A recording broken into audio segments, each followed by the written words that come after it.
Hi guys, my name is Ezza and welcome back to my channel. So, my hair. Don't think about it. I braided my hair and I thought it was gonna be curly, but it just became poofy. But yes, going on. This video is going to be me talking about where I get my books. There's 8 places where I get my books and let's get it going. The first place where I get my books is obviously the cheapest and most affordable place, the library. So in Miri, there's 2 libraries I mainly borrow my books from, and the first one is Dewan Suara and the second one is Pustaka Miri. So the difference between these two is the fact that Dewan Suara has more fiction as opposed to non-fiction, and Pustaka is the opposite. It has more non-fiction as opposed to fiction. The pros that I can think of for Pustaka right now is the fact that it has an app, so you can renew your books online. You don't need to go there personally, or you don't need to call them or anything, and the fact that you can borrow 10 books. Whereas Dewan Suara, I can't remember, I'm not sure if you can even renew online. I can't remember, I always get fined, but whatever. But usually I think you have to call or something. Dewan Suara, I'm not sure, but I do know that you can only borrow 3 books. Both of these libraries, the borrowing length is 2 weeks because duh. Yeah, but like with Pustaka, the one that I can remember is the fact that you can renew it constantly.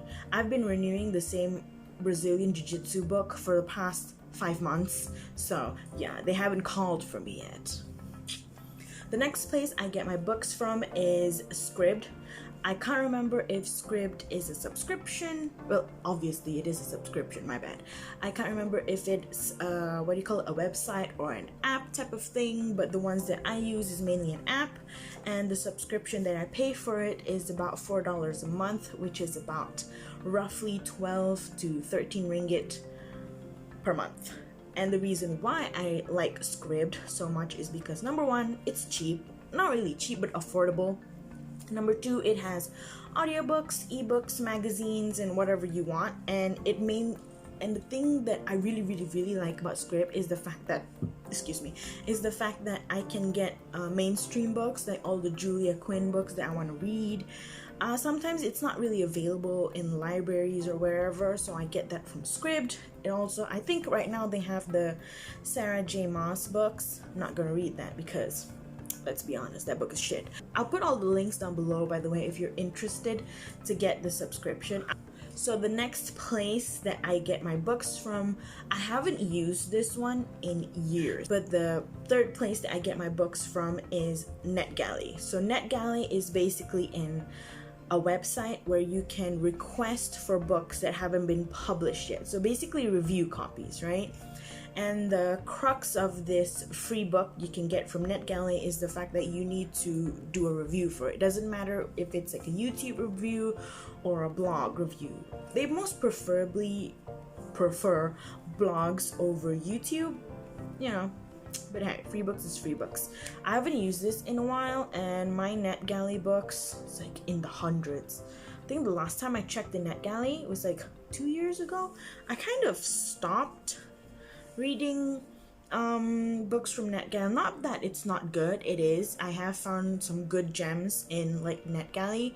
It's more to the fact that I just prefer hard copy books or audiobooks because you can do your stuff and then listen to books, but with ebooks you have to sit down and read, and it's not as fun to read as opposed to hard copy books, But yes, Netgalley, again, links are down below.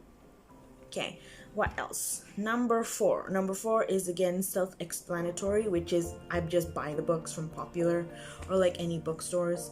I don't buy as much as I used to because I'm not using my parents' money anymore. I'm using my own, and books are expensive, okay?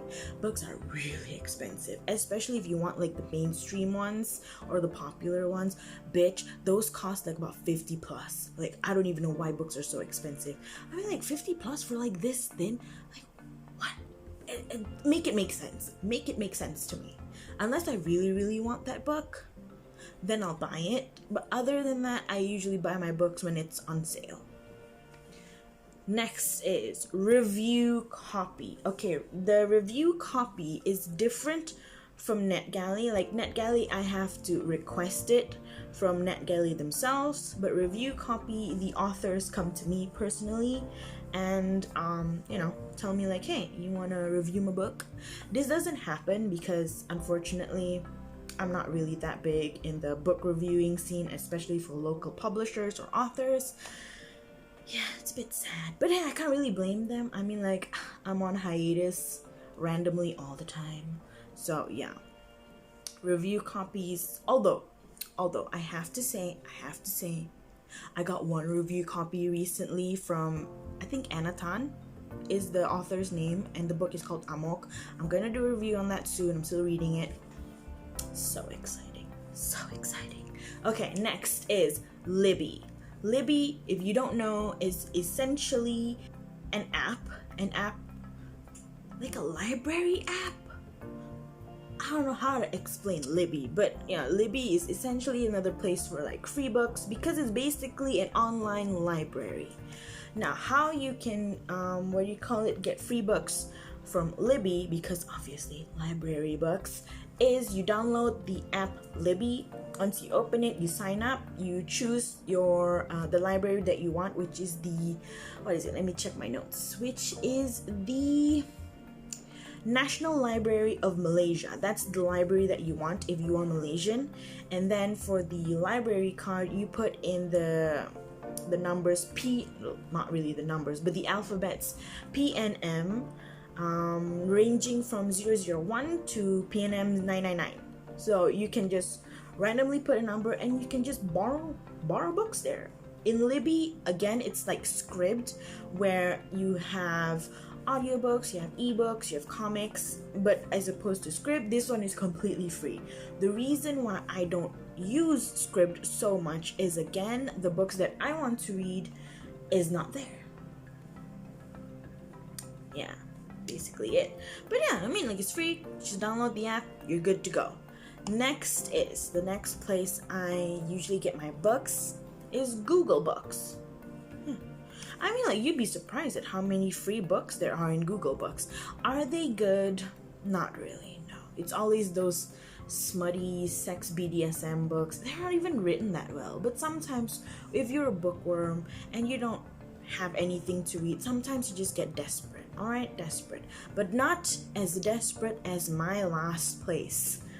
Okay, this is a controversial, like, avenue, but I'm just putting it out there, airing out my laundry. The last place that I get my books from, I don't do this anymore, okay? I don't do this anymore because I have the other 7 avenues to get all my books. But before, back in the day when I was a broke person, I had no money and no transportation to go to the library, not even enough data to download shit, I pirated books. I joined I think there's like a Telegram that you can join where you can like download books and you'll have them forever. They don't have it anymore because of obviously copyright issues, but I pirated books, and I do not judge if people do this if they don't have the resources, to get the free books. Like I said before, no transportation to, go to the library, or not enough data to go on Scribd or like Libby or whatever. I mean, like, but now there's Libby though, so I can't really condone this. But yeah, I used to do this back in the day. And oh yeah, I remember how I did it before. The reason why I could download it was because at the place I worked, there was Wi-Fi, so I could download all the books that I wanted at work.